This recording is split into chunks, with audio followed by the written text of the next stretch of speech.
Nandito kami ngayon sa downtown Toronto sa New St. Lawrence Market. Ito yung isa sa pinakang popular na market dito sa Canada. Dito sa Ontario. Samahan niyo ako at ipapakita ko sa inyo yung kaunting lugar dito, yung kaya ng aking makukuha ang camera na hindi ako masyadong mahihiya. Ay, papakita ko sa inyo yung harap at kung gaano kaganda yung mga produkto dito. Una sa lahat, ilalagay natin to. Ito yung ating nasa parking building at kailangan ko ilagay ito sa dashboard. Nagbayad na kami dito dun sa pagpasok. So tulad ng sabi nito, ilalagay nyo ito sa face up on dashboard para pag check ng security makita nila to na bayad kayo. At isang kasi per ora ito at the whole day. I think the whole day binayaran namin $25 for the whole day. Pwede ring orasan, 1-2 oras. So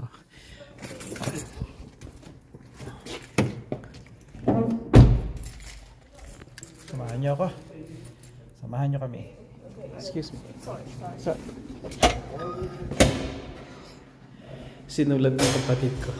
Sabi ko lagyan yung exclamation mark. May nagsulat ng fix it. Sabi ko lagyan yung exclamation mark. Bakit nilagyan niya ng please din? Alright. Dito tayo. I don't know. Parking 1 ka. Nasa parking 1 kami. Ito yung exit. Yeah, pataas of course. Nako, masasanay kayo dito.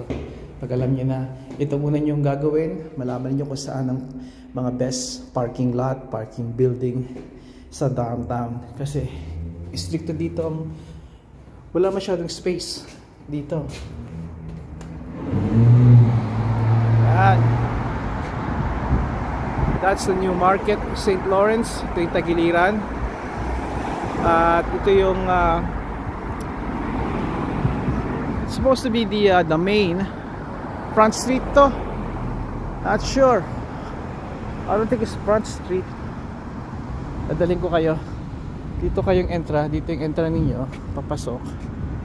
Tapos doon ako galing. Tapos stairs. I took the stairs. Alright. Ito yung St. Lawrence. So, let's see kung anong street to. Jarvis. When you see Lower Jarvis, galing kayong Don Valley, make a left sa Lower Jarvis. Ito na yung spot. Ito na yung parking dito.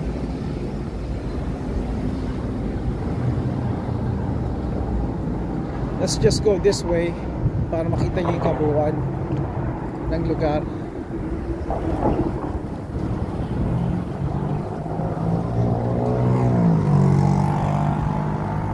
That's the St. Lawrence Market. Kita nyo yung paligid ng mga ibang buildings. I can get a better angle. Kung hindi na ako tatawid. I can get a better angle here.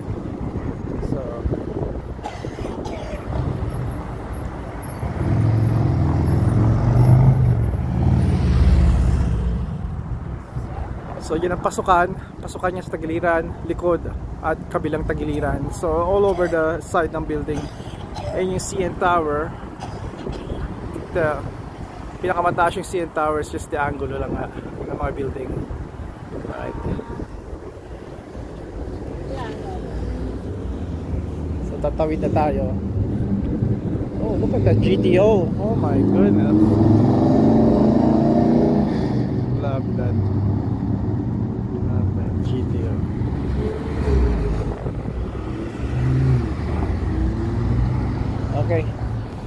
Okay, tatawid na tayo.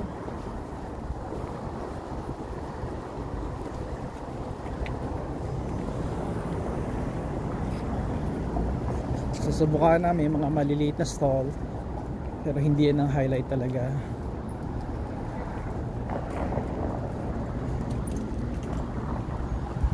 There you go, that's the market. Not sure kung anong history nito kasi hindi nga ako nag-google, pero I think part ito nasunog nung unang panahon, pero ngayon na-restore nila. But you can check to be sure. Ito yun, main building. Papasok tayo, pero babalik din kasi galing na kami dito kanina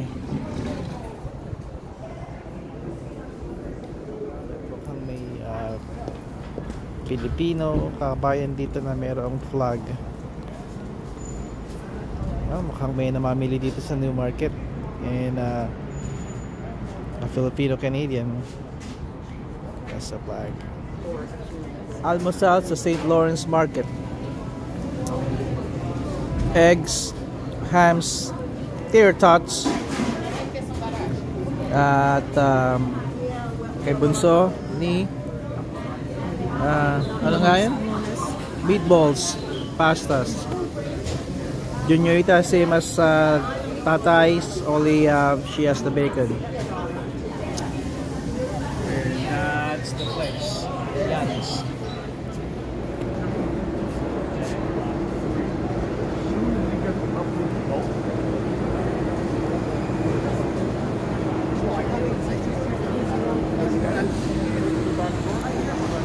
Narito kami ngayon sa New Market, Lawrence New Market. And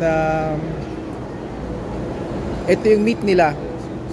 Dito ka makakabili ng mga karne, isda, karamihan.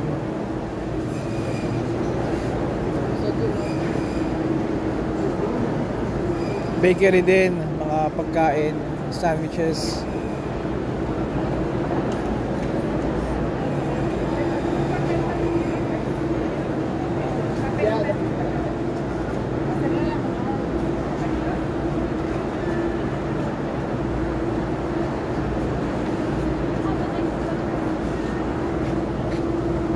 Come here. Okay, I'm just gonna make a rounds, huh?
Ito na yung dulo ng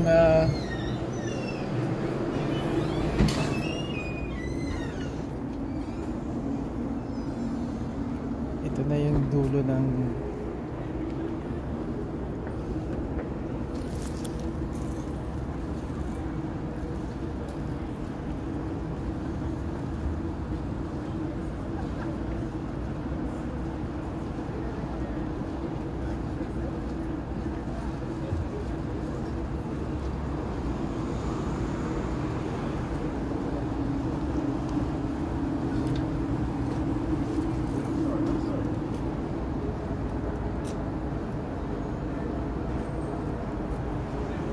sanay na yung mga ibon dito.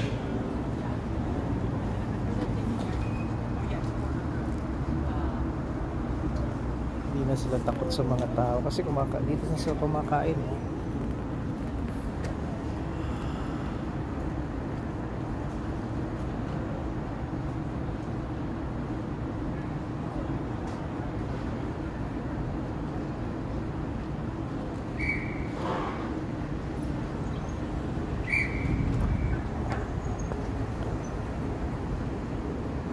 Makikita nyo dun yung CN Tower.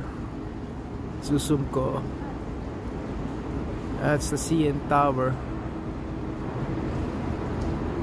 Anggulo lang yan. Yun yung mas mataas yan dun sa mga buildings. It's just anggulo lang.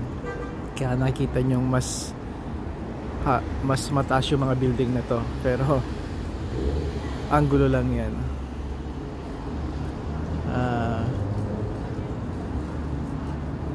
Saan ba kami nagpark? Sa Market Street, right there. Market Street. Dito yung let's see. Itong yung malaking dome na to. Ang nandyan ay mga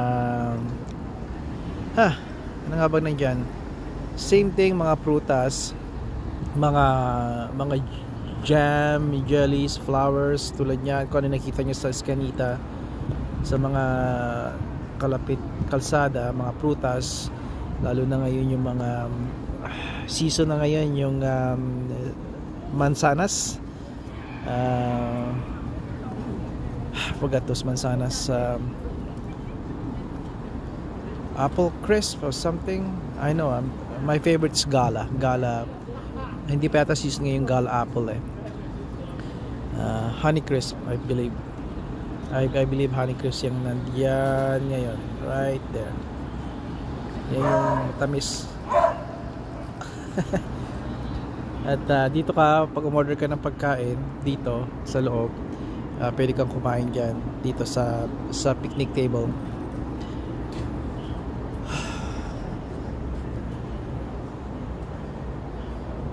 So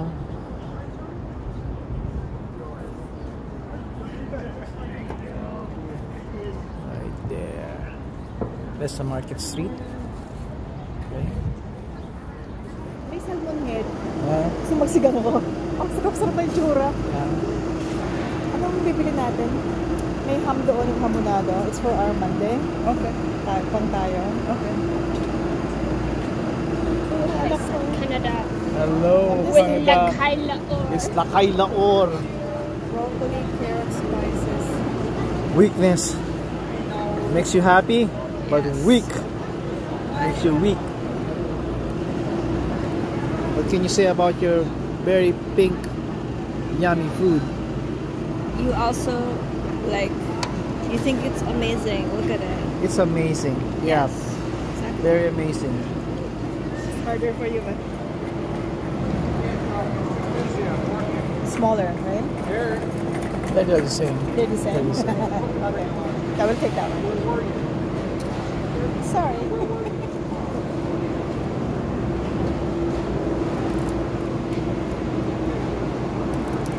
It's about how much? It's 16 something, 16.99 per pound. Okay. That's 4 pounds. That's the price, $68. $68.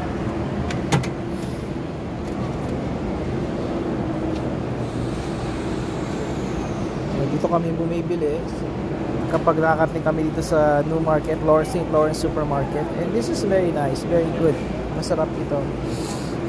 You should try this. Nandito lang ito sa corner once ng Main Street sa pagpasok ng building ng St. Lawrence, yung meat market dito, Front Street, right there, Front Street and meat market.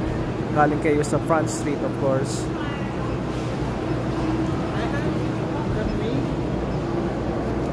So,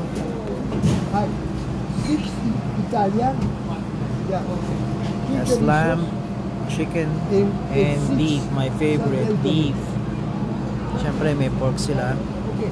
Right. Pork. Tsaka may pork loins sila dito. Mga pork racks, tenderloins. Okay. There's the belly. Loins, ribs. At puwet. Butt. Masarap din yung butt, di ba? Yum. Broccoli. Fresh broccoli. Tapos kukuha kami ng Brussels sprouts. Brussels sprouts. 5 bucks ang isang bungkos. So, Nakita ko yung couple dito na namimili na kailangan yung i-pick yung maraming mga bunga katulad nito, pero ito may pagkatuyo na yung iba eh.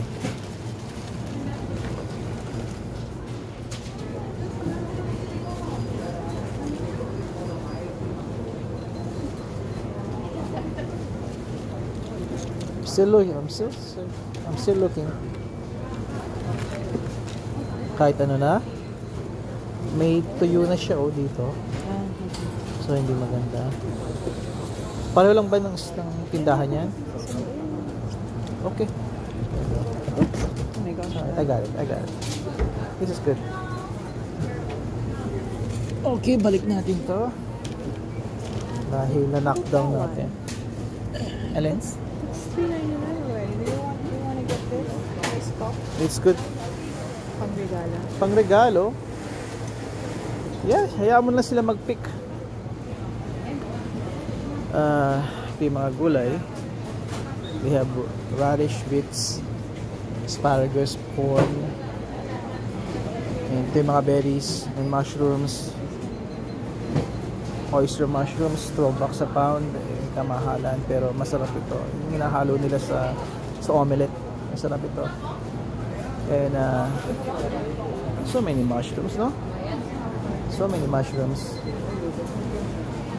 This is my favorite. Blueberries and blackberries. I think raspberries, strawberries. Siyempre, pipino at lara. Nagtanim tayo niya noon. I'm sure kayo rin nagtanim. Hindi ba sa inyo?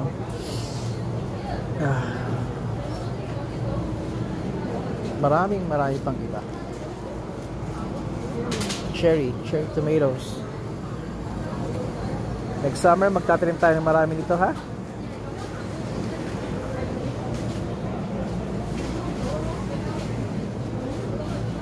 Gusto ko pag nasa basnig yung mga prutas.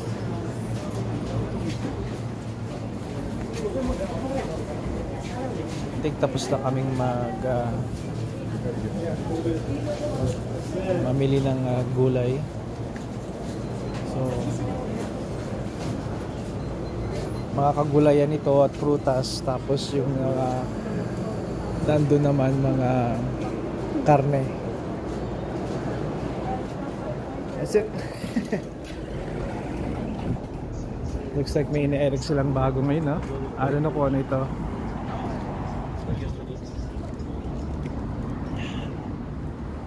Ang ganda ng view, no?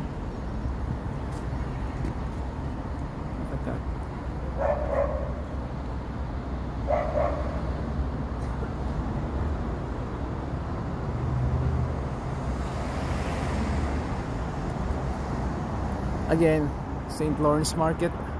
Sa mga karating nito, may mga market pa rin. May mga antique shop, fruits. Although sa St. Market may fruits din. Fruits, yung mga fruit stalls. At sa alley nito, sa Market Street, ay mayroong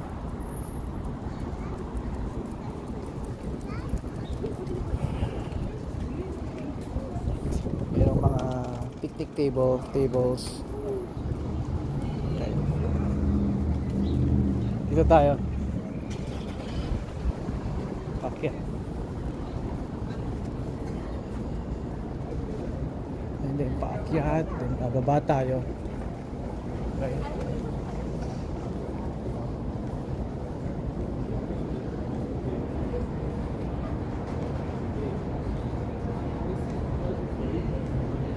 Itong mga side na to, meron ito na mga bakeries and mga beet stall sa bawat tindahan. Example, this one. Papasok ka, tagilid. Bawat tagiliran may entrance, likod at harap. Tapos market na sa baba rin.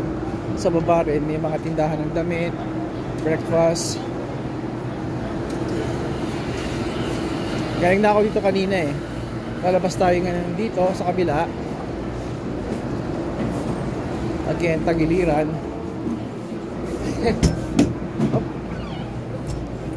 So doon tayo galing. Tapos paikot lang ito, parang malaking Azotea, di ba? So ito yung biniro ko si Mrs. Sabi ko bakit tagilid yung mga Azotea dito. I think bago lang yung building na to, siguro I don't know, wala pang 20 years to, maring dito sa mga taga downtown Toronto, maring nakita nyo to nung inirect, nung binild. Pero I think wala pa tong 20 years eh, maybe 15 years, give or take. I could be wrong, pero I know bago-bago rin yan. So tingin pababa, actually titingnan natin yung harap kasi papakita ko sa inyo si Mrs. Nakita ko. So doon kami galing, ikot ka, alam ko nakakalito, tagiliran nito at nandun yung parking. At ito si Mrs. Ayun si